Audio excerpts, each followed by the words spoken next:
The vampires are controlled by a council. The council is split up into 13 different leaders and a vampire king or queen. These are also what are known as families. When you created Peter and made your family name, you automatically became a member of the council. Quinn couldn't believe what he was hearing. Just a second ago he didn't even know a vampire council existed, and now apparently he held a high position of power. But then, why would they be after me? Quinn asked. And wouldn't this mean I would be safe if they found out about Peter? Quinn, the vampire race like to seem like they are working together, but they are just as cruel and power-hungry as humans. When the vampire king or queen decides to go into eternal slumber, then a new king shall be selected from one of the 13 leaders. While the current king or queen is still present, they must do as they say, but once they disappear, it will turn into a cruel battleground. You are a leader in name only.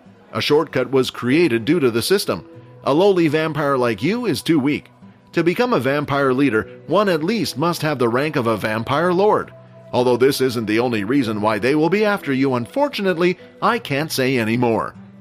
The vampire leaders were at the rank of a vampire lord, but Quinn had never met a leader before, so he had no reference for their strength.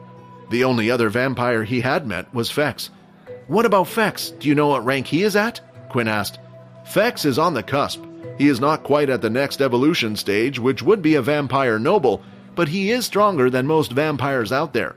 The ranks are as follows. You have a vampire, vampire noble, a vampire knight, a vampire lord, and finally, the vampire king or queen.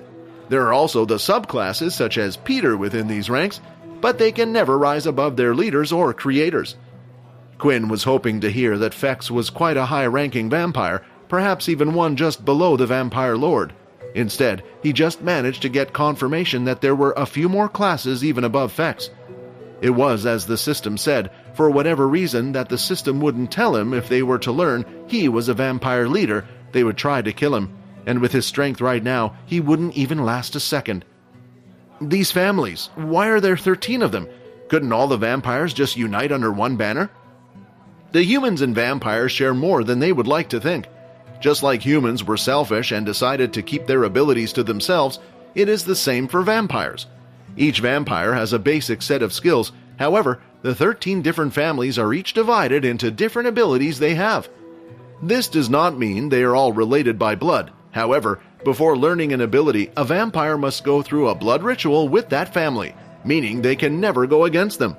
Only then will they teach that vampire their ability. An example of this is the Sanguinus family that Fex is a part of, who can control string. Still, this does not mean a vampire cannot learn an ability outside of the 13, but if they chose to do this, they will never be promoted within the ranks of the family they have chosen to follow. This information disappointed Quinn a little. He was hoping at some point he would be able to find an ability for Peter to use, but it seemed like each family kept a lock on their abilities, not allowing outsiders to learn them. And what were the chances Quinn would be able to stumble upon another book that vampires were able to learn? Thinking about this caused another question to pop into his head. Wait, Quinn said. Does that mean my ability belongs to one of the 13? Is that why they're trying to kill me? Your shadow ability is not part of the 13 families, the system replied. This was the first bit of good news, Quinn thought. If his ability wasn't part of the 13 families, even if he used it, the vampires wouldn't know he was a vampire, and they could think he was just another ability user. But I warn you to not use your ability in front of others. The only thing I can say for now is your ability carries history for the vampires that they wish to forget. They would only target you more. Doesn't that mean Fex is targeting me then? Said Quinn. I believe he may be too young to know about what happened in the past. They most likely do not teach the young ones about this either. This is all you need to know about this matter. Only when you are strong enough, Quinn, I promise I can tell you then. This whole vampire business seemed like it was more trouble than it was worth at the moment. Just when Quinn thought he could finally stop hiding his strength, it seemed like he needed to hide it even more. Though right now he would have to deal with one problem at a time, and the immediate problem in front of him was Peter and Duke. Over at the elemental training hall, they too were doing the same lessons as usual, and as lessons were about to finish, they had free time to do what they wanted, and once again, Bones had come over with his 2 men and confronted Peter. "Peter!" Bones shouted. "Well, would you look at that? You finally managed to reach level 3. It looks like you're going to make it to level 4 in no time after all. What do you say to one more sparring match before tomorrow, huh? Bones was frustrated after taking a beating from Vorden last time, and he himself was a level 4 user, while Peter was still a level 3, and a new one at that. Bones was confident he could still beat him. Even if he had the potential to be as strong as him with his earth powers, he couldn't have learnt that many skills with the ability in such a short amount of time. Peter turned around and took one look at Bones.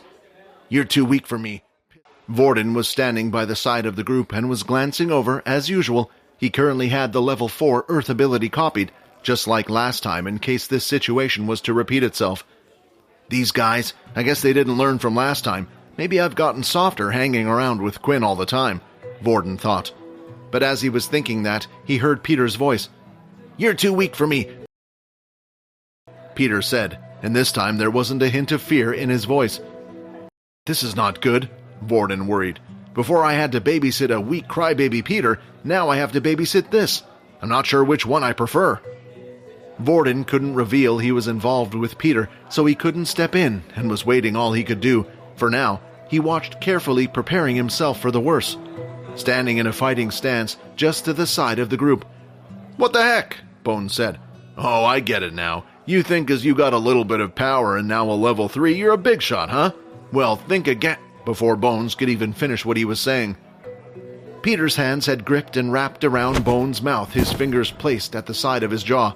"Did I not tell you to go away?" Bones immediately retaliated, trying to create a pillar of earth from below Peter's feet. As soon as Peter had felt the slightest bit of vibration from below, he knew what was coming. But he didn't move. He waited for the pillar to rise while continuing to hold on to Bones. Then, at the last second, as the pillar rose from below, Peter stepped back and pulled Bones into his pillar, allowing it to hit him right in the chin. "Bones!" one of his friends shouted as they came running forward. Then, suddenly out of nowhere, a large wall of earth had come between the two groups, and at the same time, Bones had been blocked off from Peter's view. Now standing by Peter's side was Vorden. "Ignore them! We have to get out of here! Now just run!" But Peter remained still as if he wanted to continue fighting against them. "Look, just ignore them! They're right? They're not worth our time," Vorden argued. "Huh, you're right about that," Peter said as he took off with Vorden out of the training center. As Vorden and Peter were outside, Vorden decided it was best if they headed back to the dorm room for now and stayed there. While heading back, he started to think about the confrontation. It had shown Vorden how much Peter had changed.